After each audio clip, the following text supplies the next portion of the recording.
आयशा की शादी को 7 साल हो चुके थे। कागज पर सब कुछ मुकम्मल लगता था। एक पुरसुकून घर, 2 मासूम बच्चे, शौहर की अच्छी नौकरी, मगर दिल की दुनिया में तूफान बरपा था। शौहर का रवैया बदलने लगा था। फोन हमेशा साइलेंट पर, देर रात ऑनलाइन और छोटी छोटी बातों पर राजदारी। शुरू में आयशा ने उन चीजों को नजरअंदाज किया, लेकिन वक्त के साथ ये लम्हे उसके दिल में सवाल बनकर जमने लगे। हर ताखीर, हर खामोशी, हर नजर का रुख बदलना जैसे किसी छपी हकीकत की निशानी हो। शक एक अजीब कैद है। ये सिर्फ एक रिश्ते तक महदूद नहीं रहता, बल्कि हर ताल्लुक को अपनी लपेट में ले लेता है। आयशा के साथ भी यही हुआ।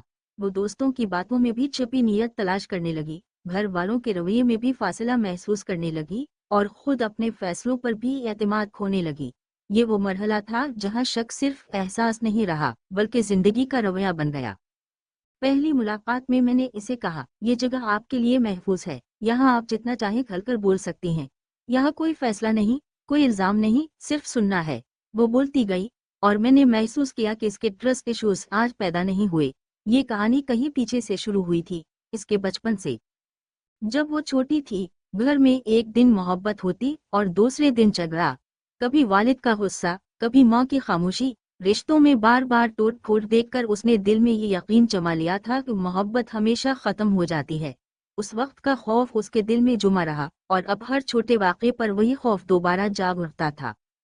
मैंने इसे समझाया कि हर ख्याल हकीकत नहीं होता।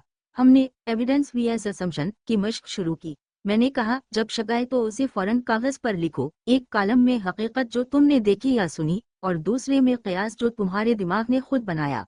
मिसाल के तौर पर, हकीकत, शौहर फोन उठाकर दूसरे कमरे में गए। कयास, वो जरूर किसी औरत से बात कर रहे हैं। ये मशक चंद हफ्तों में इसके लिए आँख खोलने वाली साबित हुई। उसने जाना कि इसके 70% शुकूक कयास पर मबनी थे, हकीकत पर नहीं। लेकिन शक सिर्फ दिमाग का खेल नहीं, ये जिस्म पर भी असर डालता है। शक आने पर दिल की धड़कन तेज हो जाती है, सांस भारी हो जाता है, और दिमाग पैनिक मोड में चला जाता है।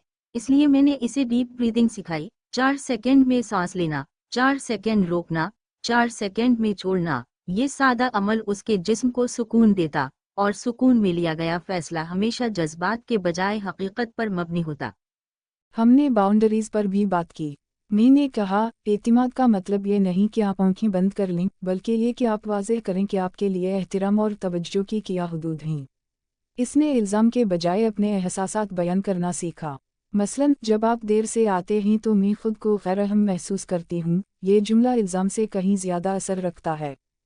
इस्लामी बसीरत में मैंने इसे कुरान की ये आयत याद दिलाई, या ईमान वालों, ज्यादा गुमान से बचो, बेशक बाज गुमान गुनाह होते हैं।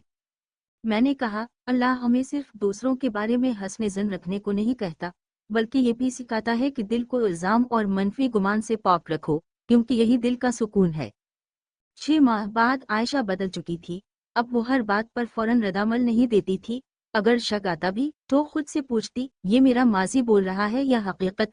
उसने शौहर से पहली बार अपने खौफ पर खुलकर बात की, और ताल्लुक में शफ़ाफ़ियत आई। सबसे बढ़कर इसने ये सीखा कि असल एतमाद दूसरों पर नहीं, बल्कि खुद पर होता है, और जब आप खुद पर भरोसा करते हैं तो वो भरोसा दूसरों तक भी जाता है। शक अक्सर हकीकत का अक्स नहीं, बल्कि माजी के जख्मों का साया होता है, और जब आप उस साये का सामना करते हैं तो रोशनी का दरवाज़ा खुलता है, और इस रोशनी का नाम है यकीन।